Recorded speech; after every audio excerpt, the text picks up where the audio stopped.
Hola chicos, buenos días y feliz viernes. Hoy es viernes, el 10 de abril de 2020 y aquí estamos en el Hyperduck de hoy. Mira, estamos en el objetivo. Puedo entender cómo expresar posesión en español y que no existe el apóstrofo S. También trabajamos en página 48 y 49 de tarea. So I can understand, puedo entender how to express possession in Spanish and that the apostrophe S, this what I have here in rojo, does not exist in Spanish. So what that means is you can't say my Sarah's house or Jack's friend. You can't use the apostrophe S to show possession, to say that something belongs to somebody else in Spanish. So we'll take a look at that. How does possession work? And then you have my example of my book from yesterday. I still want you thinking about your Libro. We're going to start working on those next week and you'll get a rubric. There's been a few questions trickling in. What if I have like 30 cousins? You just aren't going to have to talk about every single member. And then the other question has been, well, I don't have a ton of people in my family that I even know. So you can make up family members also. So I don't want you worried about the logistics of the family project. We're going to make it so you can either make stuff up or you can choose. And you'll get that rubric next week. I also have a Libro de Spencer James here. If you click on this, it'll take you to that. This is an example done by Ms. Hantak. So you'll have two examples in here to kind of be thinking about your own book. What are you going to do? Are you going to make people up? Are you going to use real people? And what is your book going to look like? Hey guys, you still have GimKit here. Remember that we've got those 8 top kids who are going to get some extra credit in the homework category for being really good at this. Okay, let's get down to business. So, puedo entender cómo expresar posesión en español. I can understand how to express possession in Spanish. Okay. All right. So, pay attention. Ojo means eyeball, but in Spanish it also means pay attention. So, ojo, there are no apostrophes in Spanish. We use them in English for contractions or to show possession, but it does not work in Spanish. So, for example, you cannot say mi madre's cámara es buena. My mom's camera is good. You cannot say it this way because see this little apostrophe in this S? This structure does not exist in Spanish. So what can we do? There's multiple options to show possession in Spanish. Here we go. You can say, instead of madre's cámara, you can say the camera of my mom is good. La cámara de mi mamá es buena. So a lot of times in Spanish, we'll use the word de, which means of or from, to show possession. Okay. What else? But wait, there's another option. So you guys have learned how to use possessive adjectives in Spanish already in the chapter in December with Miss Heffron. So you can say my, your, his, her, our, or your again. So for example, you could say su cámara es buena. So her camera is good. But if you notice, when you're saying her camera is good and you're not using the de form, something is missing. And that is that we don't know it's mom. So the subject mom is missing when we say her or my or your or our. We don't know specifically who the subjects are in these bottom ones with su or nuestro. So depending on what you want to say, you may want to use the de so you can be specific. La cámara de mi mamá es buena, or su cámara es buena if we've already established we're talking about mom. Okay, so should I use Google Translate? No. When you guys use Google Translate, it isn't able to translate things correctly. Like if you put an apostrophe S into Google Translate, we already know that it's not right because we can see that you've done it so incorrectly with the apostrophe. You would want to say es el lápiz de Joe instead of it's Joe's lápiz with the apostrophe. This is just one of many reasons why when you use Google Translate, it just doesn't work. This page looks ugly. I'm going to skip next. All right. So here's an example I want to talk about. Here we have osito, that means little bear. So son los globos de osito. In English, we can actually say they're little bears balloons with this apostrophe up here. But in Spanish, we would have to say they are the balloons of osito. So of whom are the balloons? ¿De quiénes son los globos? Literally, whose balloons are these? So see this little apostrophe right here with the whose? That also does not exist in the question. We had to say de quién, of whom are the balloons? And then they're of osito is the literal translation, but the actual thing they're saying is they are little bears balloons. And then finally, this other one that we're reviewing is they are his balloons. So there you go. So let's look at one more example of how the apostrophe S does not exist, and then we'll do a little bit of work. So here we have a birthday cake, un pastel.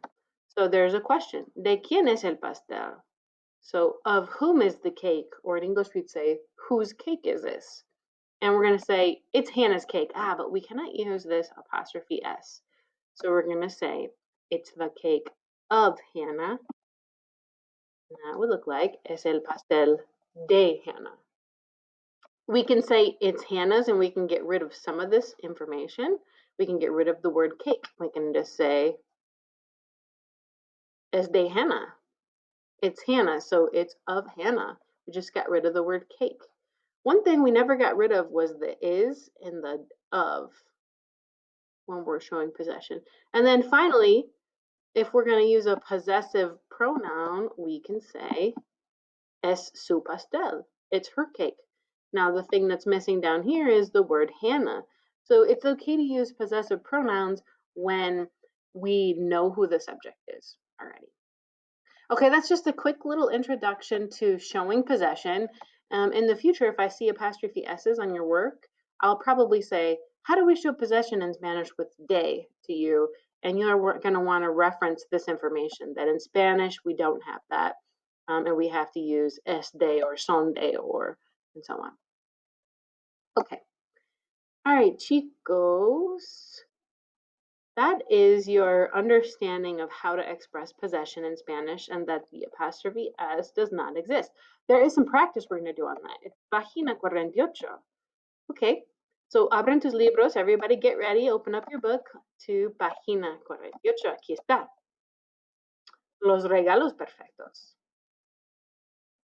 Using the subjects below and the activities suggested by the pictures, write complete sentences about what your friends and relatives have for the party. Make sure you use the correct form of possessive adjectives and follow the model.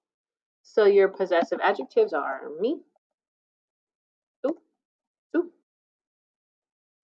And these ones up here are nuestro, nuestra, and su again. Down here. I'll just put these up here for you, us to reference. So here's an example. We see this guy over here, and he is Juan, mi primo Juan, my cousin Juan.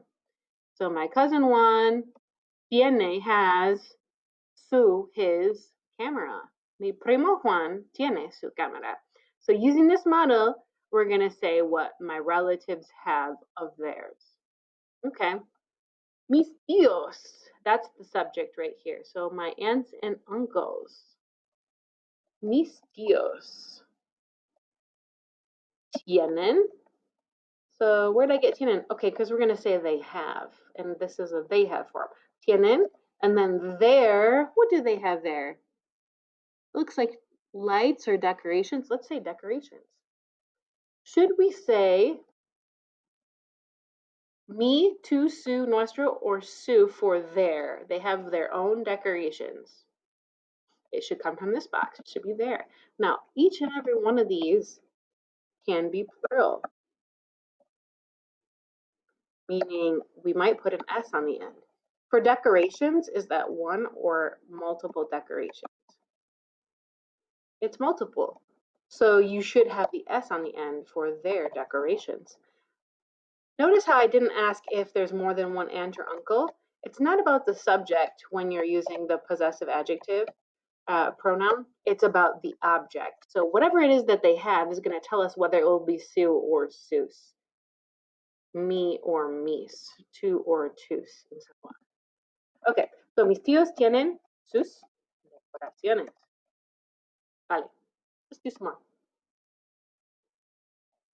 Alicia. So here's a girl, her name is Alicia. She has her balloons. Alicia tiene. Should it be su globo or sus globos? Well, because there's more than one balloon, it should be sus globos. Even though Alicia is just one person, it's sus globos because the possessive pronoun is talking about balloons. It's not talking about Alicia in this case. So Alicia has her balloons.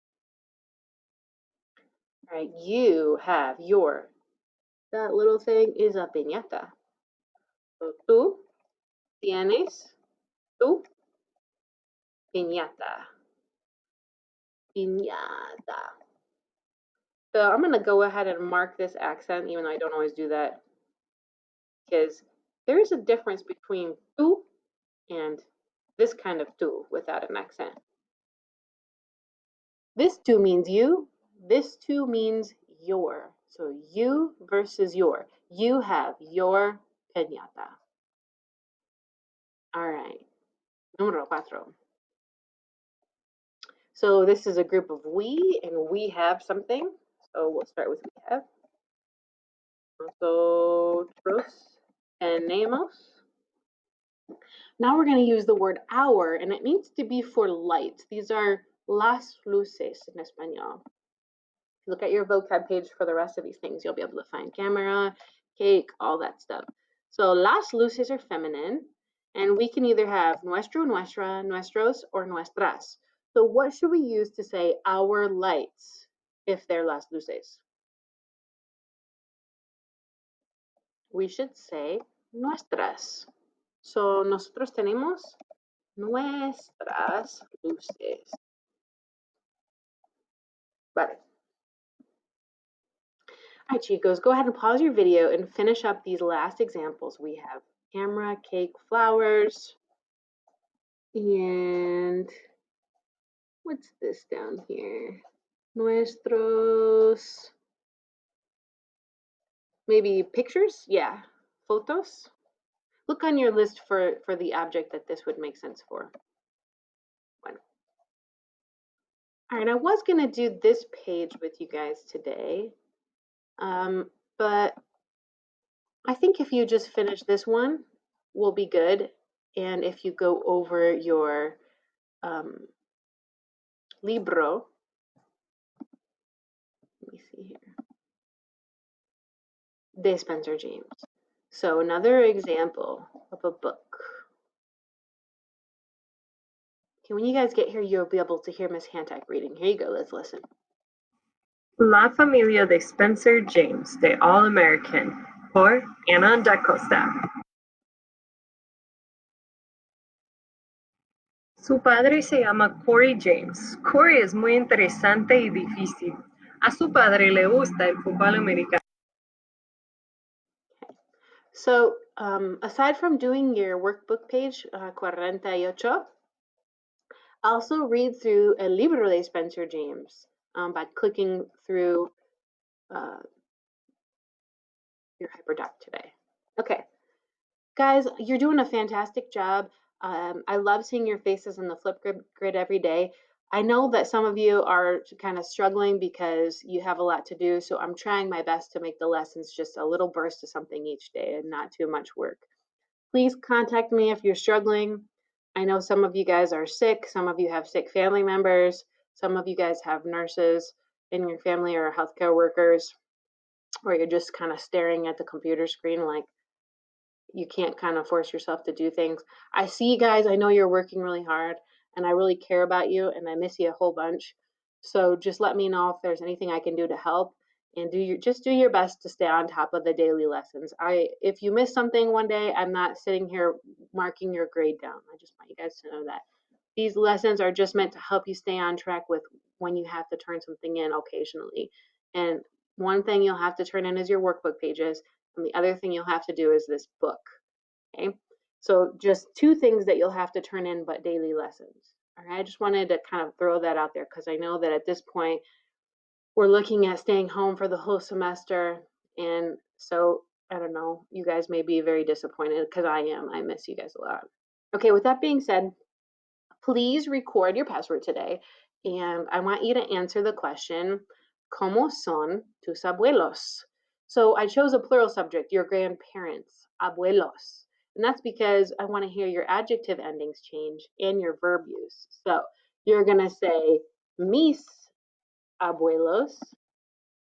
Let me just write this in here for